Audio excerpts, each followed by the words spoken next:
Hello and welcome back to Dusting History. Today's video is going to be slightly different to normal.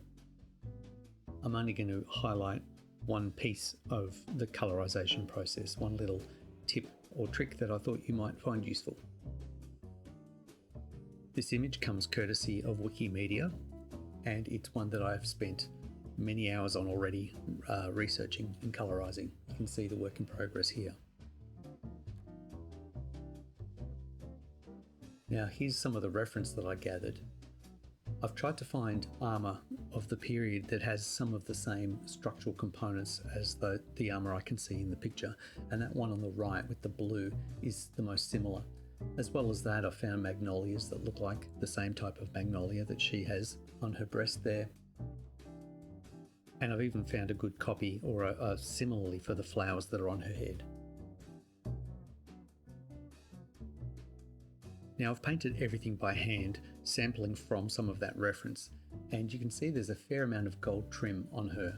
But what I'm feeling is it's looking a little coppery or a little, uninspiring.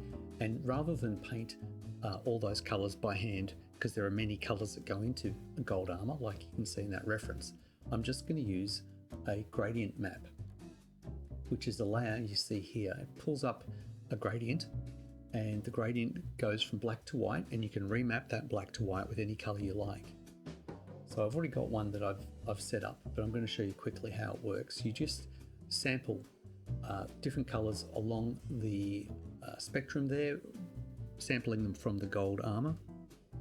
So I'm going to find a midpoint here, and I'm going to pick a kind of midpoint on the armour, and then a point in between those again, and a brighter point there, and I'm trying to create a look so that the armour of the girl, of the samurai, is similar in feel to the armour in the picture.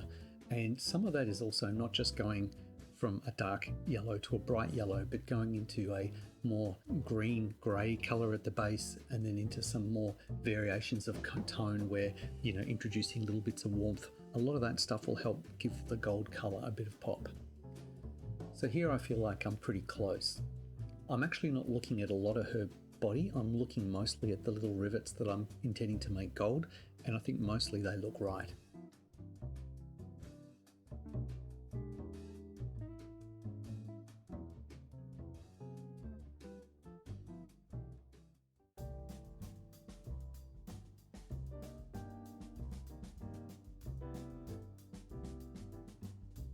So now I'll switch that mask to black, which will hide the gradient map. And then with a white paintbrush in the mask, I can just paint gold anywhere I want. And the beauty of this is all those complex colours are going to be painted everywhere. I'm not doing it every single time, painting dark, ochre colour and then a lighter yellow and then a goldy colour on top. So I can just go through now and paint everything, revealing that colour spectrum.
And the nice thing about this is if there are some areas that are sort of popping a little too saturated, you can switch over to a black mask and then sort of pull down the opacity of your brush and paint that back a little bit, so you can vary or modulate how much of that gold you let shine through.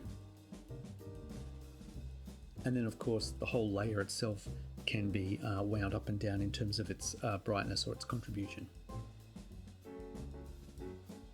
So a pretty quick tip, but just something I lean into a little when I'm colorizing, and I thought I'd share it.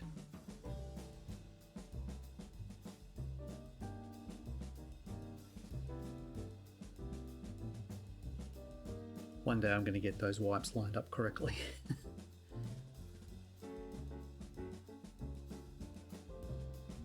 There you go. We'll see you next time. Thanks a lot. Bye.